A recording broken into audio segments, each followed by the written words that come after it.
అది క్లోజ్ చేసాం. ఇదేమో 90 మీటర్లు, ఇది 100 మీటర్లు, మనకు 10 మీటర్లు క్లోజ్ చేసాం. అంటే ఈ రోజు వాతావరణం అంటే 5 రోజులు చాలా బాగుంది. అది అసలు నడిచిపోయింది బ్లాక్ వాటర్ సైడ్ సందర్భంలో వీటిని కూడా ఆ రోజు చంద్రబాబు నాయుడు గారు ముఖ్యమంత్రిగా ఉన్నటువంటి సందర్భంలో వాళ్ళు స్ట్రెంథెన్ చేశారు. 464 కోట్లు. ఆ తర్వాత ఉన్నటువంటి 5 సంవత్సరాలు కదా. అయినా నేను చేసేటువంటి అభ్యర్థన ఒకటి, ప్రజలు ఇబ్బందుల్లో ఉన్నారు, రాష్ట్రం కష్టకాలం ఎదుర్కొంటుంది. ఇటువంటి సందర్భంలో మనం రాజకీయం చేయటం కాదండి, ఏ విధంగా ప్రజలకి అండదండల్ని ఇస్తూ మన సహకారాన్ని అందిస్తూ రాష్ట్రాన్ని తిరిగి కోలుకునే విధంగా మనం ఏం చేస్తాం అనేటువంటి విషయాల మీద ప్రతి ఒక్కరూ కూడా దృష్టి పెట్టి పడుతుందండి. ఎందుకంటే ఇప్పుడు పంట పొలాలు ఉన్నాయి, ఏ మేరకి పంట పొలాలు నష్టపోయారు అన్నది ఒక అంచనాగా మనం చెప్పేసేయచ్చు. బట్ పంట నష్టం ఏదైతే ఉందో కొన్ని చోట్ల అయితే ఒకవేళ అవి కోలుకునే పరిస్థితి ఉందా, లేదా అది సంపూర్ణంగా నష్టపోతారా, చాలా వరకు కూడా సంపూర్ణంగా నష్టపోయేటువంటి పరిస్థితిని చూస్తున్నాం. కానీ ఇవన్నీ అంచనా వేయాలంటే నీరు కాస్త తగ్గాలి. అదేవిధంగా ఇప్పుడు మన జక్కంపూడి అటు వెళ్ళాను నిన్న, గ్రౌండ్ ఫ్లోర్ మొత్తం మునిగిపోయినటువంటి పరిస్థితి చూసాం మనం. అంటే అక్కడ ఉన్నటువంటి ఎలక్ట్రానిక్స్ కావచ్చు, అంటే ఫ్రిడ్జ్లతో సైతం అక్కడ ప్రజలు కోల్పోవడం జరిగింది, వాహనాలు కోల్పోయారు, తోపుడు బళ్ళ మీద వ్యాపారాలు చేసుకునేటువంటి వారు తోపుడు బళ్ళు కోల్పోయారు. ఇవన్నీ కూడా అంచనా వేయాలంటే ఎన్యూమరేషన్ అనేది జరగాలి.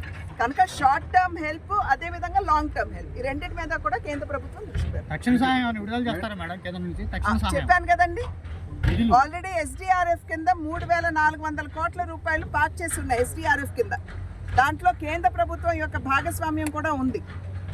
అండ్ రాబోయే కాలంలో కూడా శివరాజ్ సింగ్ చౌహాన్ గారు వెళ్ళి చెప్పిన తర్వాత తక్షణ సహాయం డెఫినెట్ గా ఒక అంచనాకు రావడం.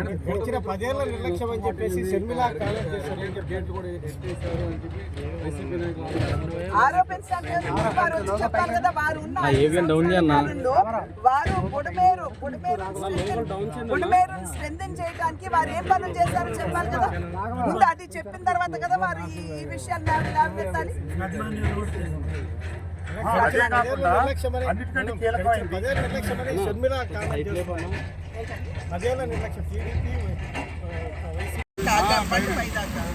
ఆ వాటర్ పోయి యాక్చువల్గా ఇది కెపాసిటీ తర్వాత సార్ వచ్చినప్పుడు ఏంటంటే మనకి పోలవరం రైట్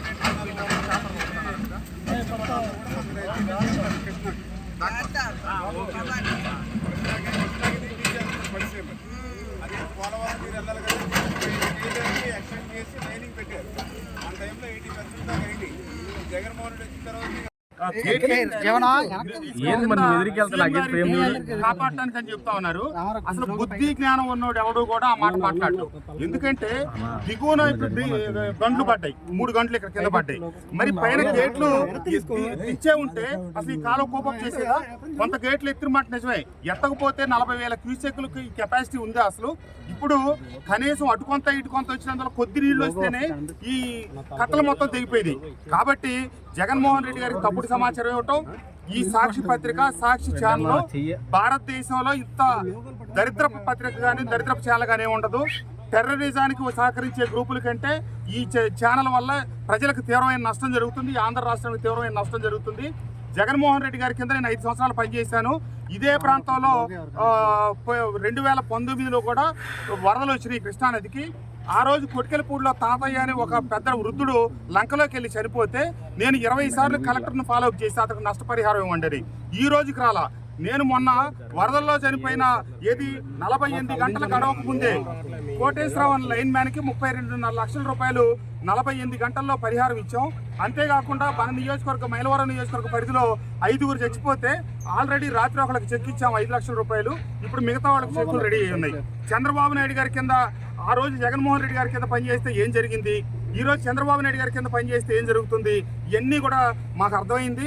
ప్రజలు ఒక్కటే గమనించాల్సి ఉంది, పైన ఎగువనున్నటువంటి హెడ్ రెగ్యులేటర్ దగ్గర గేట్లు ఎత్తడం తప్పని జగన్మోహన్ రెడ్డి గారు చెప్తా ఉన్నాడు.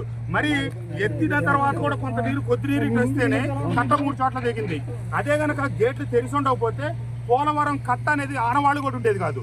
పట్ట 3 గంటలు పోవటానికే మంత్రి గారు రాత్రి అనక పగలనక వర్షం అనక ఎండనక గాలి అనక ఇక్కడ నిలబడి 3 రోజులు బట్టి పని చేపిస్తుంటే 2 గంటలు పూడ్చాం. 3వ గంట రేపు ఉదయానికి అవటం కూడా కష్టం.